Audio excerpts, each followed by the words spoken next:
I'm Algebra Annie, and I am here to help you be successful in your algebra class. A person who never made a mistake never tried anything new.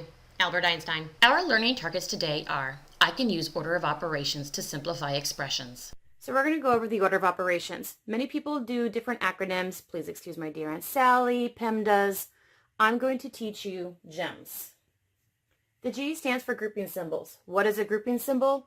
A grouping symbol could be a parenthesis, a bracket, or if you have a really big fraction, everything on the top and then everything on the bottom, it separates them by groups.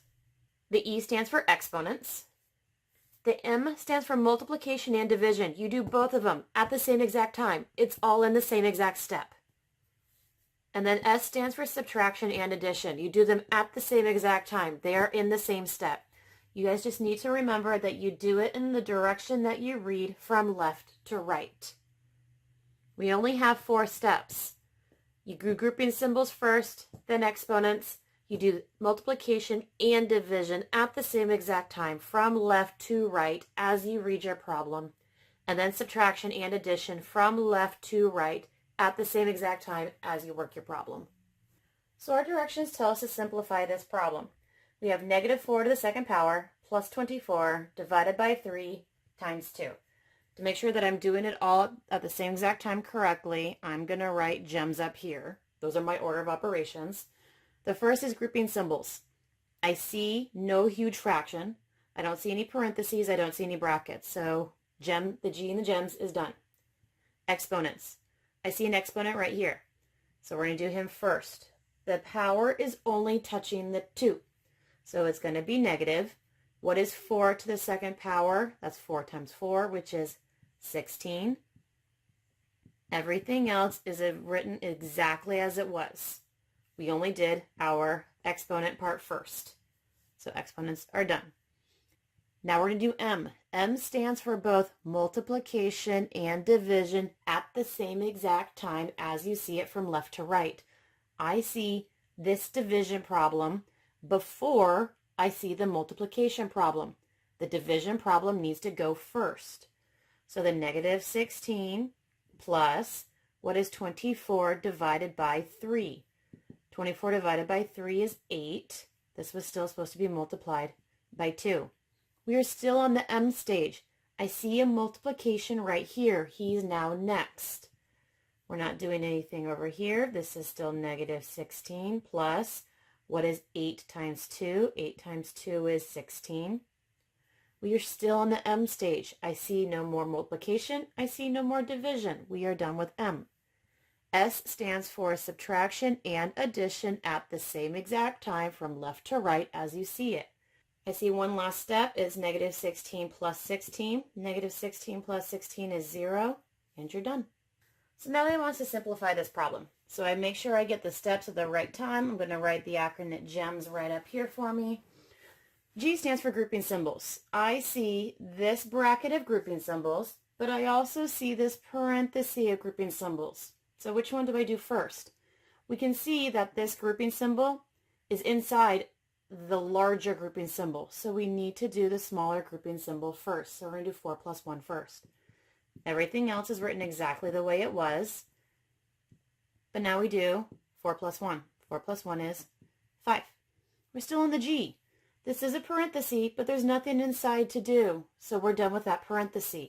Now we can actually do the bracket. With inside the bracket, it's just 2 times 5.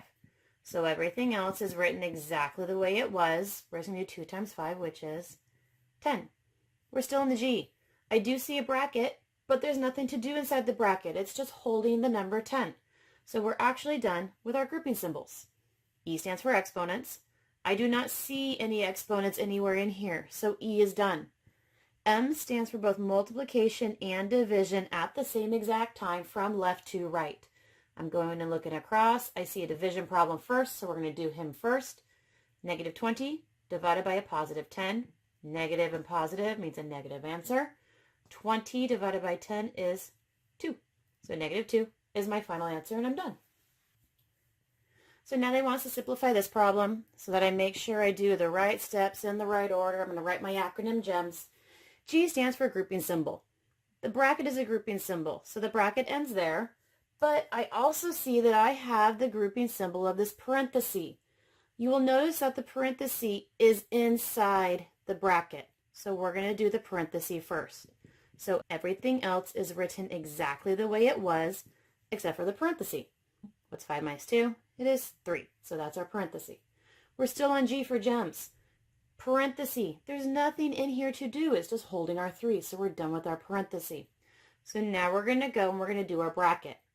Looking inside the bracket, pretending he was his own little problem, thinking this 4 doesn't even exist right here, you would go on to exponents. Here's our exponent. So we need to do this 3 to the second power next.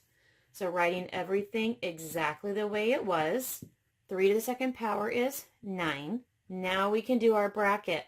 So writing everything else exactly the way it was, what is 25 minus 9? 16. We're on G still. I do see a grouping symbol, but there's nothing inside here to do. He's just holding our 16. So G's are done. Exponents. I don't see any exponents in here, so exponents are done. M stands for multiplication and division at the same exact time from left to right. I see a multiplication symbol in here. He's just kind of hidden. So what is 4 times 16? 4 times 16 is 64. We're left with a number, nothing else to do, so you're done. So now we're asked to simplify this problem, making sure that I do my order of operations in the correct order. Here is my acronym. So G stands for grouping symbols. I do not see any brackets, and I do not see any parentheses, so G's are done. E stands for exponents. Don't see any exponents, so E's are done. M stands for multiplication and division from left to right as I see it. This division is read first before this multiplication, so the division is first. So I'm supposed to do 8 divided by 1/2. Well, to divide fractions, I need a fraction divided by a fraction.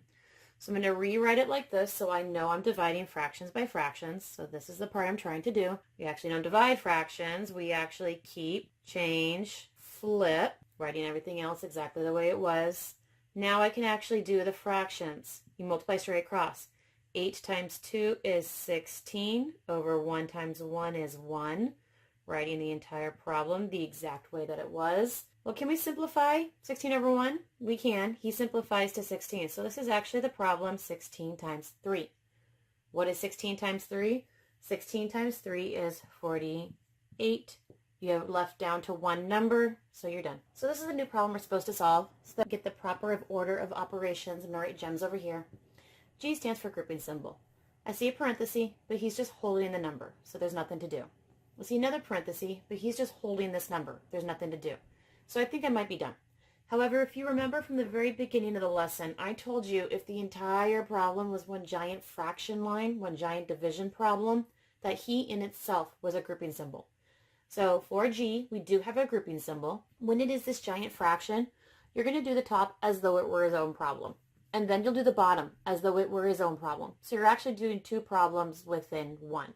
So pretending just the top exists, we're going to use these gems. Are there any grouping symbols in this top? There is, but he's just holding a number, so there's nothing to do, so G's done. E stands for exponents. I don't see any exponents, so E is done. M stands for multiplication and division from left to right as you see it. I see a multiplication problem right here. So that's the first thing we're going to do. Everything else is written exactly the way it was, except for the one part that we are doing. What is a positive 2 times a negative 8? That is a negative 16. We're only on the top. We are on step M. There is no other multiplication or division to do, so M is done. We are now on subtraction and addition from left to right as we see it. I see just one subtraction problem, so that's the only thing we're going to do. I write everything else exactly the way that it was, except for the one part that I am doing. 5 minus 16 is a negative 11. There's nothing else on the top to do. I finished all of my steps, so now I'm going to move on to the bottom. The bottom gets its own set of gems. Looking at the bottom, grouping symbols. I do see a parenthesis, but he's just holding the number, so there's nothing for him to do. I don't see anything else on this bottom, so G is done. E is exponents. I see an exponent right here, so we're actually going to do this exponent part first. I'm going to write the rest of the problem exactly the way that it was, except for the part I want to do. I don't know negative 2 to the third power, so over here, kind of show my work. I know that negative 2 to the third power meant that I had negative 2 multiplied together 3 times. Negative times a negative is a positive. Times another negative is a negative. 2 times 2 is 4. 4 times 2 is 8. So I know that this is a negative 8. I'm only on the bottom all by itself. Are there any exponents? No. Multiplication and division from left to right as I see it. There is no multiplication or division, so he's done. S is subtraction and addition from left to right as I see it. I see this subtraction problem, so that's the problem we're going to do. Everything else is written exactly the way it was except for the part that I am currently doing. Negative 8 minus 3 is actually a negative 11. Now I need to simplify a fraction. I have a negative 11 over a negative 11. Does this fraction simplify? It does. Negative 11 divided by negative 11 will actually give you a positive 1. You're left with a single number, so you're done. So we're going to do one more where I can see that the problem itself is one giant fraction problem. So here is my gems. Since it is one giant fraction problem, I know that this is a grouping symbol, and then I'm going to treat the top as though it were his own problem, and then I'll treat the bottom as though he were his brand new own problem. I'm not going to be covering everything up like I was in the first because I want you to be able to see it all the way through. G, grouping symbols, he's the only one. E is exponents, looking at just the top. Here is my exponent.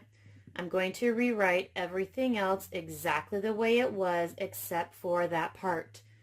The exponent's only touching this 2.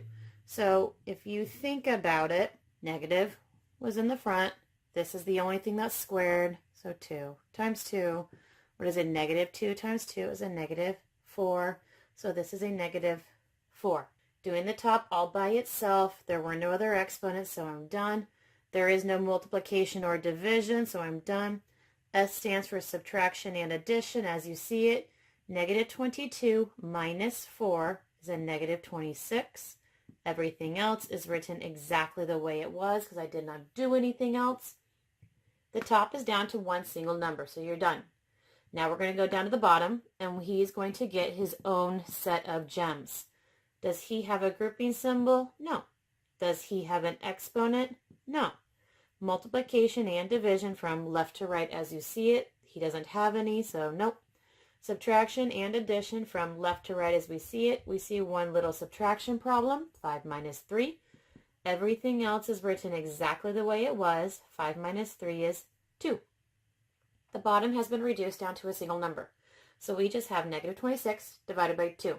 Simplify the fraction if you're able to. I know that negative 26 divided by 2 is a negative 13, and you're done.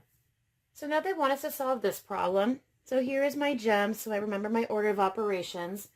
This is the first time that we have seen absolute value, and absolute value is actually one of the grouping symbols. So we're going to do the absolute value first. So we're going to treat him like he was his very own problem. So if that is all that I saw, we're going to do gems on him. Does he have any grouping symbols inside him? He does not, so he doesn't get any gems. E, are there any exponents in here? There are, so we're going to do this part first. That power is only touching the 5, so only the 5 is going to be the thing that is squared. Now, if you don't remember how to do that, we're going to do it over here on the side. The 2 is only touching the 5, so that was negative, and the 5 was the only thing that's squared, so 5 times 5. Negative 5 times 5 is a negative 25. So when we were doing the power, everything else is written exactly the way it was. This is a negative 25. I'm still inside my grouping symbol. Are there any other exponents? There are not. Now we're going to do multiplication and division from left to right as we see it. There is no multiplication or division, so he's done. S is subtraction and addition from left to right as we see it. I see a subtraction problem right here, so that's the one that we're going to do. Everything else is written exactly the way it was, except for the subtraction problem we're going to do. 10 minus 25 is a negative 15. So we finished everything inside that grouping symbol. So now we get our own set of gems, and now we're going to look at the problem. G, grouping symbol. Do we have one? We do. We have a grouping symbol right here. It's an absolute value. Absolute value is actually an operation in itself as well. We can take the absolute value of a number. The absolute value of a number is asking you how far away is that number from 0. So how far away from 0 is the number negative 15? It is 15 spots away from 0. Everything else is written exactly the way it was. We finished our G step. E, there are no exponents. M is multiplication and division from left to right as you see it. I see a division problem. What is 15 divided by 5? It is 3. You're left down to a single number, so you're done. So now we have this problem. And we need to make sure that we keep up with gems. And this problem actually has another grouping symbol that we have not learned about yet. The square root symbol is considered his own grouping symbol. You must go inside here before you're able to do anything. So pretending that it is his own grouping symbol and its own problem, we need to go inside. Does it have a grouping symbol inside him? He does not. Is there an exponent inside him? There is not. M is multiplication and division from left to right. Is that in there? It is not. So now we need to subtract and add from left to right. Is there one in there? There is. So everything else is written exactly the way it was, but we're going to solve that subtraction problem. What is 50 minus 1? It is 49. Have we solved everything inside this grouping symbol? We have. So we're going to start gems all over again. G, grouping symbol. I see a grouping symbol. And just like with the absolute value, the square root is an operation in itself as well. Can you take the square root of 49? I can take the square root of 49. So everything else is written exactly the way it was. Since this was 3 times the square root of 49, this is 3 times whatever the square root of 49 is. What is the square root of 49? It is 7. Are there any other grouping symbols? No. Any other exponents? No. Multiplication and division from left to right. I see a multiplication problem. 3 times 7 is 21. And you're done. So at the very beginning of the lesson, we learned about the acronym GEMS. So what does GEMS now stand for? Using everything that we knew, we now know that parentheses is a grouping symbol. Brackets is a grouping symbol. The huge long, if the problem itself was a giant fraction, is a grouping symbol. We have now added a root symbol and the absolute values to our grouping symbols. And then you have exponents, multiplication, division, and subtraction and addition. Remembering it's always from left to right when you're reading the problem. What did we learn today? I can use order of operations to simplify expressions, and I look forward to seeing you tomorrow in class.